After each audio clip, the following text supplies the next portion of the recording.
à tous et bienvenue dans l'heure. Dans cette émission, on va s'intéresser à la jeunesse. Nous sommes venus rencontrer Hugo Breul ici à Auteuil-Autouillet et plus précisément au manoir d'Auteuil. Hugo Breul, c'est évidemment l'un des membres de cette équipe de France Jeunes Cavaliers qui était notamment à Arezzo, qui a monté aussi à la Baule. On va le rencontrer dans un instant. Mais avant, direction Saumur pour aller rencontrer Laurent Bousquet, l'entraîneur national de concours complet. Il y avait ce week-end un CCI 3 étoiles et les Français avaient besoin d'un billet qualificatif.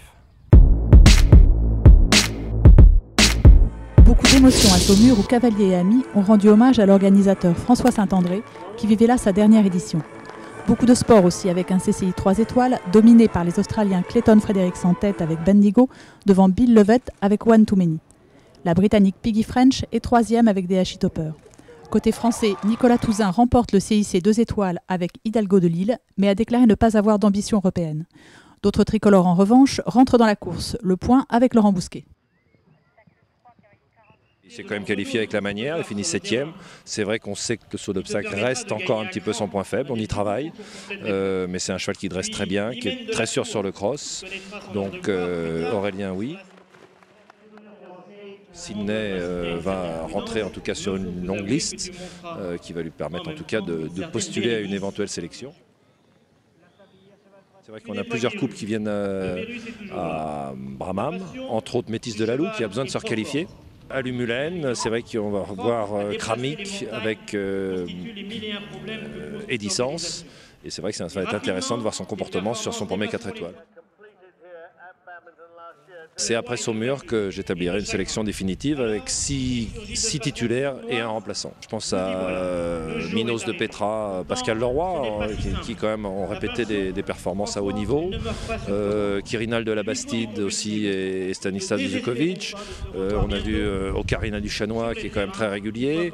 Némétis de Lalou qui m'a l'air d'être assez en forme en ce moment aussi. Enfin, il y a quand même ça et j'en oublie. Avenir d'Azac qui paraît quand même maintenant aussi sur des tours de 4 étoiles très réguliers. Et puis je dirais la porte reste grande ouverte de toute façon. Et alors ce qui est important c'est que tous les cavaliers sentent que la porte est ouverte, que tout est possible, que la sélection n'est surtout pas fermée. Et puis qu'on va s'avancer jusqu'à la fin juillet en essayant de resserrer justement un peu cette sélection pour arriver à sortir les 7 qui vont rentrer en prépa. Après ce petit détour par Saumur, on est donc de retour ici au manoir d'Auteuil. Bonjour Hugo. Bonjour.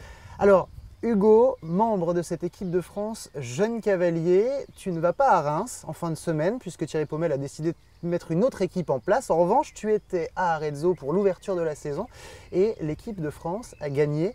Comment est-ce que tu as vécu ce moment-là ?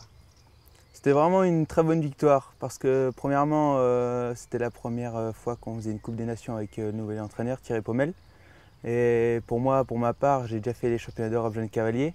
Mais c'était la première Coupe des Nations hors championnat d'Europe et que j'ai remporté avec l'équipe de France, donc c'était vraiment super, quoi. Alors cette Coupe des Nations, comment est-ce qu'on la vit avec ses coéquipiers? Parce que vous êtes jeune, alors j'imagine qu'il y a quand même beaucoup de pression, même si tu as déjà monté les juniors. Oui, je connais bien mes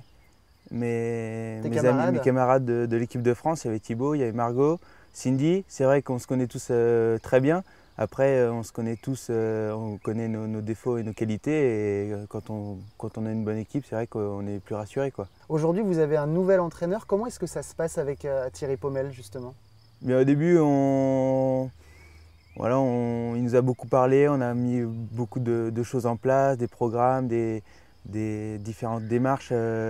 Des stages, voilà, des stages, des façons de travailler. On a fait différents stages, par exemple avec c'était le dresseur de Hank Noren. Barnabas. Voilà, exactement. Donc c'est vrai on était beaucoup rapprochés dans l'équipe. On a eu beaucoup de stages pour beaucoup se parler, pour préparer le programme, différentes échéances de la saison. Donc c'était assez bien, oui. Alors le but, cette saison, j'imagine que ce sont les championnats d'Europe de Comporta début juillet. Oui, tout à fait. Comment est-ce que tu vas préparer ces championnats et cette sélection éventuelle? Je veux dire, c'est pas tout de suite ou dans 2 mois que je vais la préparer. Je veux dire, ça fait depuis le début de l'année que je la prépare. J'ai fait différents concours pour mettre mon cheval sur la hauteur, pour qu'il soit bien toute l'année. J'ai fait la Coupe des Nations à Arezzo. Là, je vais à Hagen dans 1 mois. Après, c'est toute l'année qu'on prépare un championnat comme ça. Donc pas de Reims, mais Hagen. Donc c'est mi-juin, je crois, une autre Coupe des Nations pour vous remettre dans le bain avant les championnats. Ouais. Hagen, c'est vraiment le dernier test. J'ai fait déjà 2 fois en junior. C'est vraiment de très grosses barres. C'est vraiment très très dur. Et là, on voit si on est capable ou pas, quoi. Si vous êtes prêt pour aller au championnat d'Europe. Exactement. Alors, j'imagine que ce sera avec Lucael. Exactement. Est-ce qu'on peut en parler un petit peu de ce cheval-là? Parce qu'on t'a connu avec déjà en junior. C'est vrai que Lucael, c'est un cheval énorme. Vraiment, c'est mon cheval. Je l'ai depuis 3 ans maintenant. J'ai commencé en junior avec. On l'a acheté pour faire les juniors. On lui a demandé petit à petit de faire les CSI 2 étoiles. Il l'a très bien fait. J'ai été classé plusieurs fois en 2 étoiles. Progressivement, j'ai abordé les jeunes cavaliers, les grands nationaux. Voilà, il est classé à Jardy, il est encore 0,4 dans la combinaison Arezzo. Enfin, voilà, c'est vraiment un cheval énorme. Eh bien Hugo, on va revenir justement sur ses performances en 2 étoiles, 3 étoiles et même sur le Grand National. Mais avant, eh bien, on va remonter la moyenne d'âge de cette émission. Direction Dinard, où il y avait ce week-end un CSI vétéran. Regardez tout de suite le reportage de Julien Labarec.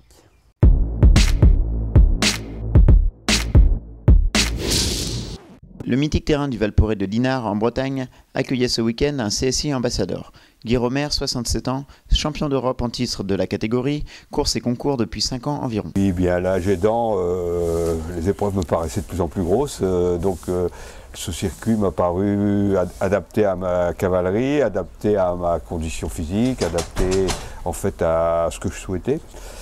Alors les avantages du circuit, c'est qu'on tourne dans des sites splendides, comme celui de Dinard par exemple, des terrains toujours bien aménagés, avec des chefs de piste de renom, sur des parcours de type Grand Prix en termes de difficulté, mais pas en termes de hauteur. J'ai fait cette année l'Allemagne, Dijon, Le Mans et ici, ça fera donc 4 concours.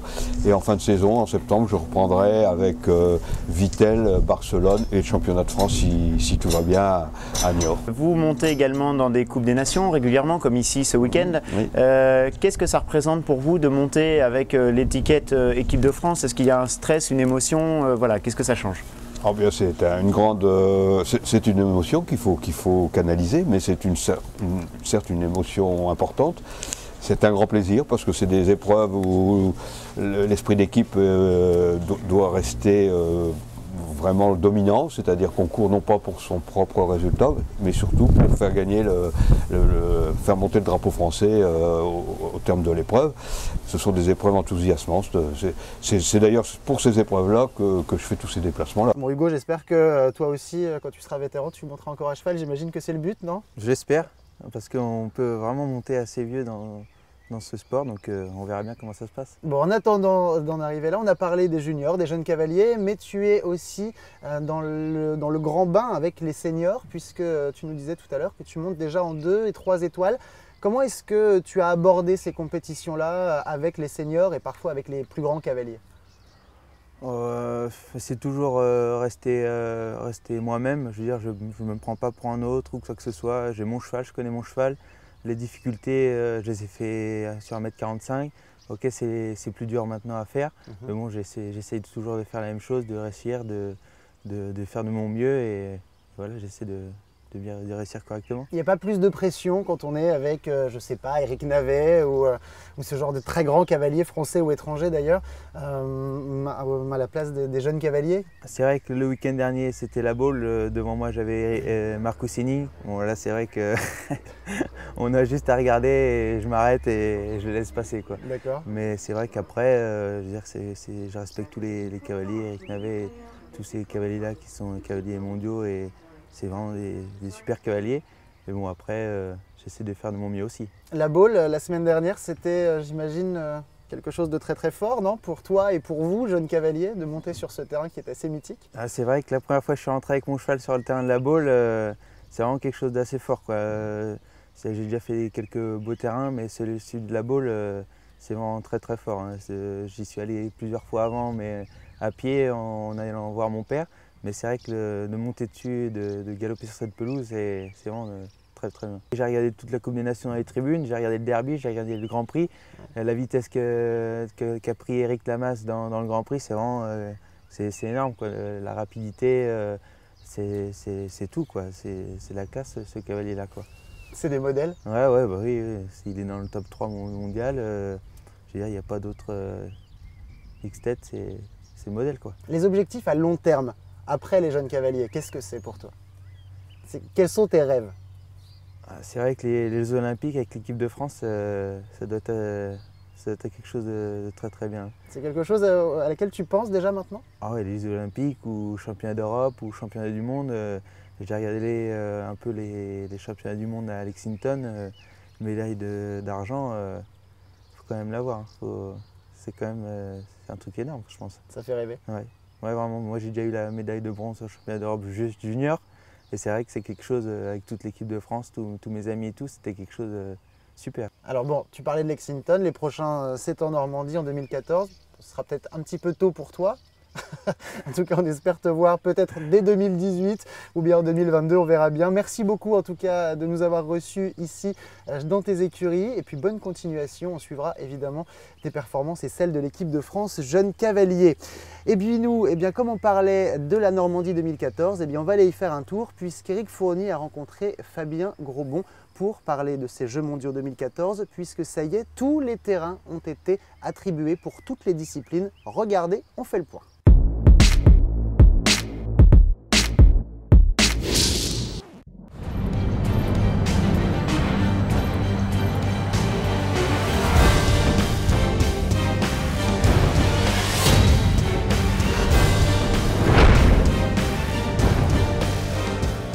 On travaille aujourd'hui sur une alternative, l'alternative du dossier, les dates du dossier de candidature, 17 août, 31 août 2014, et puis un décalage d'une semaine vers septembre, 23 août, 7 septembre.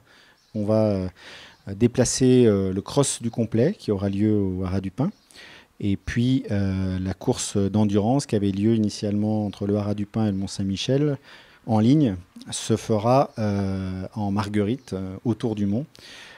Donc on l'espère, une épreuve de cross au Pin digne d'un badminton futur, d'un badminton français futur, et une épreuve d'endurance magnifique le long du Mont-Saint-Michel, le long des côtes de Normandie et dans le bocage normand.